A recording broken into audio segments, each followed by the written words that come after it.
ബൈബിളും ഖുറാനും യേശുക്രിസ്തുവിന്റെ തിരിച്ചുവരവിനെക്കുറിച്ച് പറയുമ്പോൾ എന്തുകൊണ്ട് ഖുറാൻ മുഹമ്മദിന്റെ തിരിച്ചുവരവിനെക്കുറിച്ച് പറയുന്നില്ല? ബൈബിളിയും ഖുറാനിയും രണ്ടും യേശുക്രിസ്തുവിന്റെ അവസാനകാലത്തെ തിരിച്ചുവരവ് പറയുന്നുണ്ട്.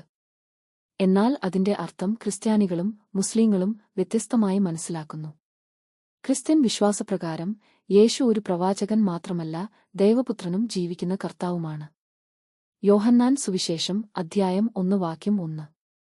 ആദിയിൽ വചനം ഉണ്ടായിരുന്നു, വചനം ദൈവത്തോടുകൂടെ ഉണ്ടായിരുന്നു, വചനം ദൈവം ആയിരുന്നു.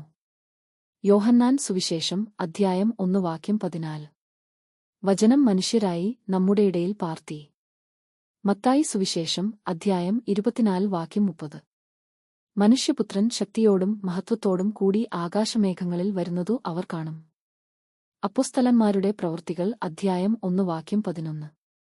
നിങ്ങളിൽ നിന്ന് സ്വർഗ്ഗത്തിലേക്കു എടുത്തുകൊണ്ടുപോയ ഈ യേശു, നിങ്ങൾ അവനെ സ്വർഗ്ഗത്തിലേക്ക് പോകുന്നത് കണ്ടതുപോലെ തന്നെ വീണ്ടും വരും. അതുകൊണ്ട് ക്രിസ്ത്യാനികൾ വിശ്വസിക്കുന്നത് യേശു ജീവിക്കുന്ന കർത്താവും ദൈവപുത്രനുമാകയാൽ അവൻ ന്യായവിധി ദിവസത്തിൽ വീണ്ടും വരും എന്നതാണ്.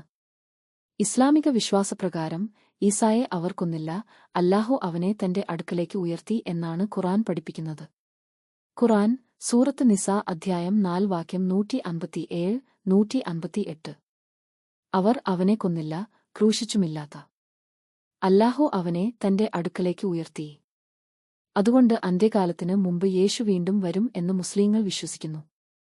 അതേസമയം മുഹമ്മദു ഇസ്ലാമിൽ അവസാന പ്രവാചകനാണ്. അദ്ദേഹം തന്റെ ദൗത്യം പൂർത്തിയാക്കി മരണപ്പെട്ടു. ക്രിസ്ത്യൻ വിശ്വാസത്തിൽ യേശു ജീവിക്കുന്ന ദൈവപുത്രനാണ്, അതിനാൽ അവൻ ന്യായവിധി ദിവസത്തിൽ തിരിച്ചുവരും.